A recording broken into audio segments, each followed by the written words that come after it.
जय श्री कृष्णा बच्चों। आज आप पढ़ रहे हैं पाठ 13 गुरु भक्त कालीबाई।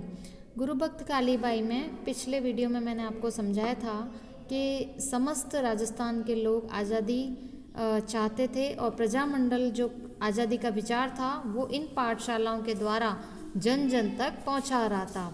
सेंगा भाई बालकों को कभी अंग्रेज़ों के अत्याचार की कहानियाँ सुनाते तो कभी सामंती शोषण की। जो सेंगाबाई थे जो उस विद्यालय में पढ़ाने का कार्य करते थे वो क्या करते थे, बालकों को कभी तो अंग्रेज़ों के अत्याचार की कहानियाँ सुनाते तो कभी सामंती शोषण की।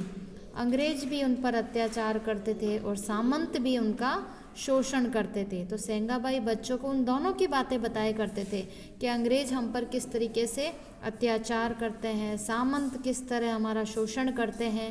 तो यह बातें सेंगाबाई उन बच्चों को पाठशाला में सुनाया करते थे कहानियों के रूप में। कालीबाई उन्हें ध्यान से सुनती थी। वो जो आदिवासी भील बालिका थी कालीबाई, वो उनकी बातों को ध्यान से सुनती थी और सुनते सुनते उसका खून खौलने लगता। कालीबाई को बहुत गुस्सा आता था यह सुनते हुए और सुनते सुनते कालीबाई का खून खौलने लगता। सेंगाबाई उसके लिए बहुत ही आदरणीय थे। जो सेंगाबाई थे, जो उनके गुरुजी थे, जो उनको पढ़ाते थे, वो उनके लिए बहुत आदरणीय थे। आदरणीय मतलब जिसका हम बहुत सम्मान करते हैं, हम जिसका बहुत आदर करते हैं, तो वो आदरणीय थे। भील बाला कालीबाई में भी एकलव्य की सी गुरु भक्ति के संस्कार थे। वह भी अपने गुरु की परम भक्त थी। भील बालिका जो कालीबाई थी उसके अंदर भी एकलव्य की सी गुरु भक्ति। एकलव्य कौन था? एकलव्य गुरु भक्त था। वह भी अपने गुरुजी की भक्ति करता था और उसने भी गुरुजी की भक्ति की और अपना जब अंगूठा मांगा तो अंगूठा भी उसने काट कर गुरुजी को भेंट कर दिया था। इतना वो आज्ञाकारी गुरु भक्त शिष्य था। तो भील बालिका के अंदर भी कालीबाई के समान ही, भील बालिका कालीबाई में भी एकलव्य के समान ही गुरु भक्ति के संस्कार थे। वह भी अपने गुरु की परम भक्त थी।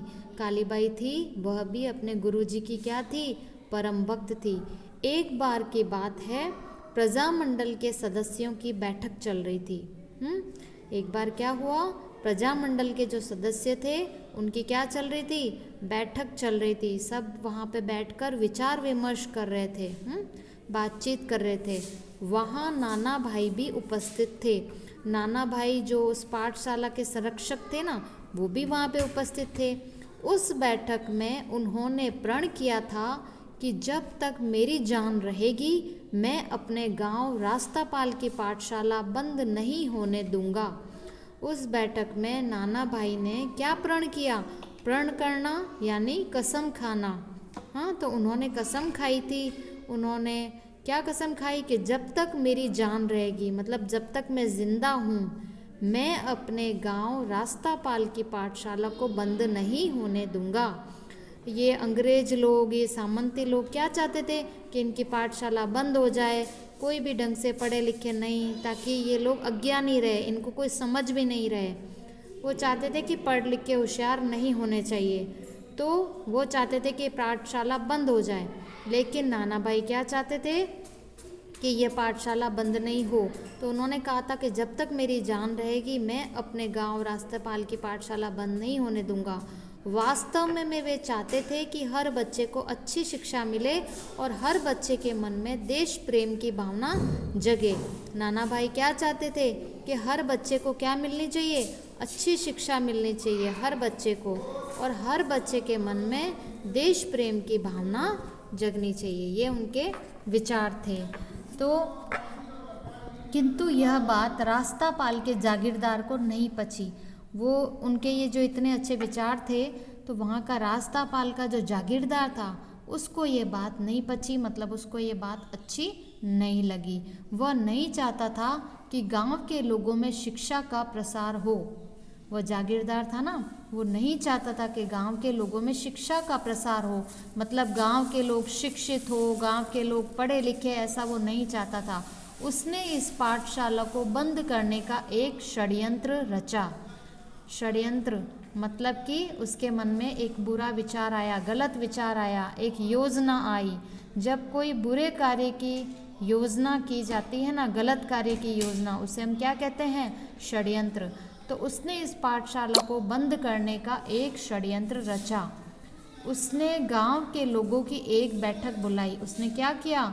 गांव के जो लोग थे उसकी एक बैठक बुलाई। नाना भाई को इस षड्यंत्र का पता चला। फिर नाना भाई को क्या पता चला? इस षड्यंत्र के बारे में पता चला कि यह कोई ना कोई गलत तरीका अपना रहे हैं। उन्होंने घर घर जाकर लोगों को समझाया। एक भी व्यक्ति ने इस बैठक में भाग नहीं लिया। जब नाना भाई को क्या पता चल गया था कि रास्ता पाल का जो जागीरदार है वो नहीं चाहता है कि गांव के बच्चे पढ़े लिखे होशियार बने, तो उन्होंने समझ गए थे कि ये सब जागीरदार, सामंत, अंग्रेज ये सब मिलके क्या करना चाहते हैं? मेरी पाठशाला को बंद करना चाहते हैं। तो उन्होंने क्या करा कि गांव के नाना भाई ने क्या किया? गांव के लोगों की एक बैठक बुलाई और इस बैठक में उन्होंने इस षड्यंत्र के बारे में उनको पता चल गया था।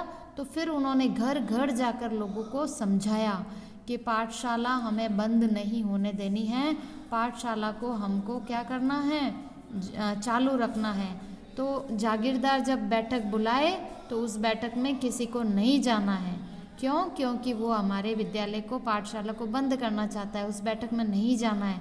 ऐसा नाना भाई ने घर घर जाकर लोगों को समझाया।